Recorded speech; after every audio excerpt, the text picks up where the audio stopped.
संघ के गढ़ नागपुर में आज कांग्रेस की बड़ी रैली हुई। पार्टी के 139वें स्थापना दिवस पर हुई इस रैली के साथ ही कांग्रेस ने आरएसएस, उसकी विचारधारा और उसे मानने वाली केंद्र की मोदी सरकार पर सीधा निशाना साधा और लोकसभा चुनावों के लिए साफ ऐलान कर दिया है कि हम पूरी तरह से तैयार हैं, देश पूरी तरह से तैयार है, सत्ता में बदलाव की तैयारी है।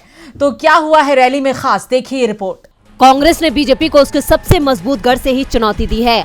नागपुर में कांग्रेस की रैली में राहुल गांधी ने कहा, बीजेपी की विचारधारा ऊपर से थोपी गई विचारधारा है। आज देश में पार्टियों की लड़ाई नहीं चल रही है, बल्कि ये दो विचारधाराओं की लड़ाई है, विचार और सत्ता की लड़ाई है। लड़ाई की बुनियाद विचारधारा है, इंडिया और एनडीए के बीच विचारधारा की लड़ाई है। गांधी नेहरू जेल गए, अंबेडकर ने सालों संघर्ष किया। हमारी विचारधारा कहती है कि देश की लगाम जनता के हाथ में होनी चाहिए।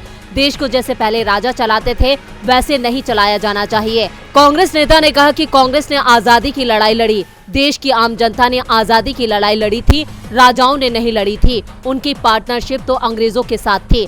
लोग भूल जाते हैं कि आजादी की लड़ाई अंग्रेजों के खिलाफ नहीं थी, अंग्रेजों के साथ राजाओं के खिलाफ भी थी। आज बीजेपी की विचारधारा राजाओं वाली है, किसी की सुनना ही नहीं है। ऑर्डर आएगा, आपको उसका पालन करना पड़ेगा। हमारे महाराष्ट्र कांग्रेस के अध्यक्ष नाना पटोले ने पीएम से सवाल पूछा, जीएसटी में किसानों का क्या हिस्सा होगा? पीएम को सवाल अच्छा नहीं लगा, पटोले जी आउट हो गए। राहुल ने आगे कहा कि कुछ दिनों पहले बीजेपी के एक सांसद मुझसे मिले।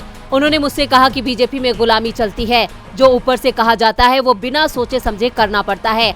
अब यहाँ सहा नहीं जाता, हमारी कोई नहीं सुनता। मैं बीजेपी में हूँ मगर मेरा दिल कांग्रेस में है। राहुल ने कहा कि मैंने बीजेपी के सांसद से कहा, तुम्हारा दिल कांग्रेस में, शरीर बीजेपी में है।